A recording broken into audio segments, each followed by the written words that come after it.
Bonjour, bonjour. Alors cette partie 1, elle est consacrée à la commande d'embrayage, euh, parce que ce n'est pas la panne de base. Par contre, j'attendais la pompe à essence, qui est évidemment la panne de base. Je parle de panne de base parce qu'évidemment, il y a beaucoup d'autres pannes derrière, vous allez voir.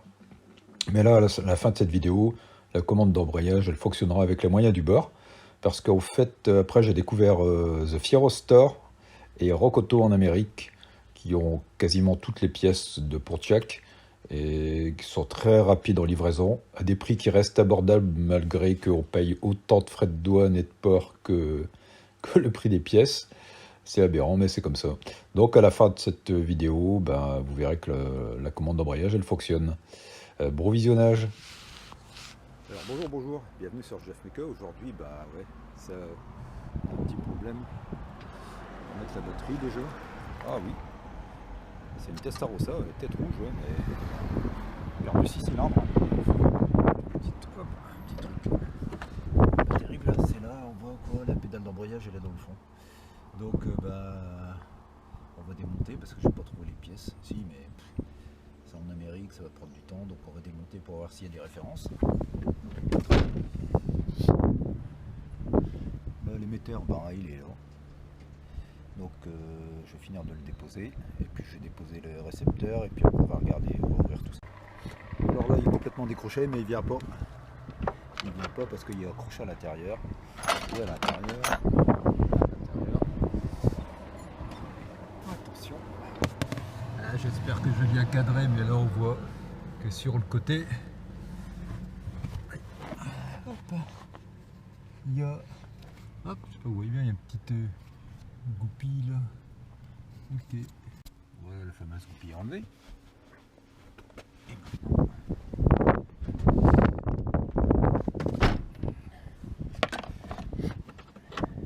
Et voilà la batterie.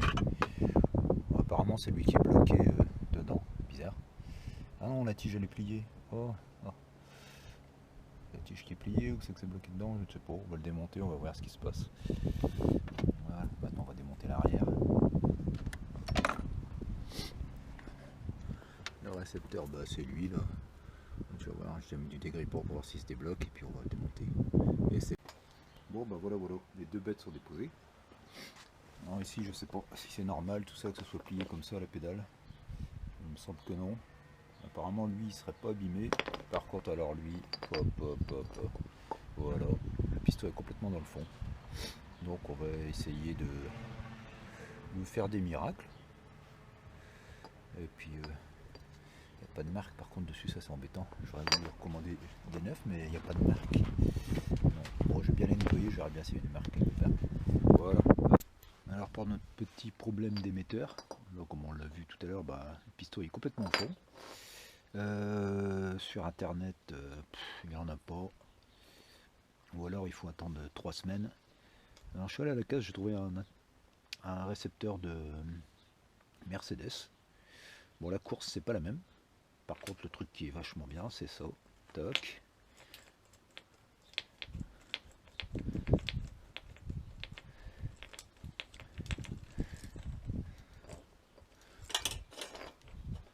Donc tous les deux le même. Le port, bien sûr, avec une seule main, c'est pas facile. Donc tous les deux le même filetage. Donc après l'anthrax, peut-être 1 ou 2 mm d'écart. Donc ce que je vais faire, bon il est déporté mais ça va pas gêner. Je vais agrandir les trous et puis je vais essayer de le monter. On verra si j'ai suffisamment de course pour débrayer. Et puis je vais faire une tige réglable ici. Je ferai une photo aussi de la tige réglable. Voilà. Alors bonjour, bienvenue sur Jeff Meka. On va continuer sur la Testarossa. Donc l'émetteur d'embrayage, ben, il fonctionne. J'ai redressé la tige qui avait été pliée certainement parce qu'ils avaient forcé. Voilà, j'ai redressé, j'ai chauffé, j'ai redressé. Donc lui il est prêt à être remonté. Le récepteur que j'ai trouvé à la casse pour me dépanner, j'ai montré la référence Mercedes que ça pourrait servir à d'autres. Ici le filetage c'est le même que le flexible d'origine, sauf qu'il ne se trouve pas dans la même position, donc il faudra déplacer le flexible sur le véhicule. Et ici le embout ne correspond pas, donc j'ai fabriqué une entretoise avec un qui vient sans qui est dessus, un peu, et de l'autre côté une vis qui servira de réglage pour fignoler le réglage. Et ici par contre j'agrandis les deux trous au diamètre 10, ça passait mais c'était un peu juste, donc comme ça j'aurais qu'à remonter à la place de l'autre. Et puis aujourd'hui j'ai reçu, alors j'ai commandé hier chez Drift Shop une pompe à essence.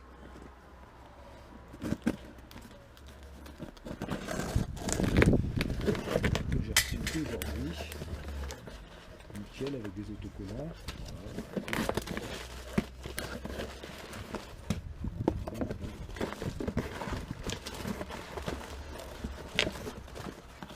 Pas besoin.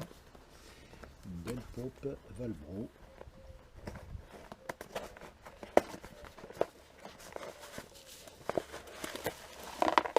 Voilà.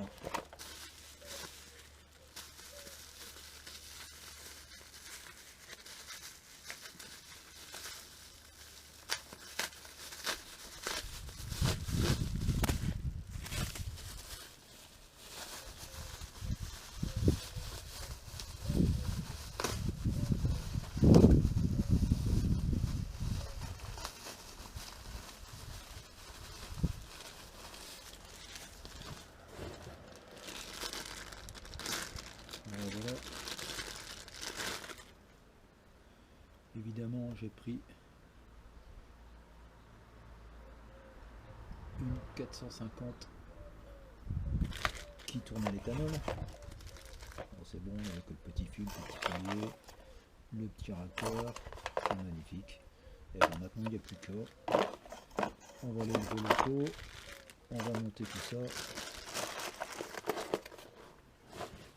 Et c'est parti.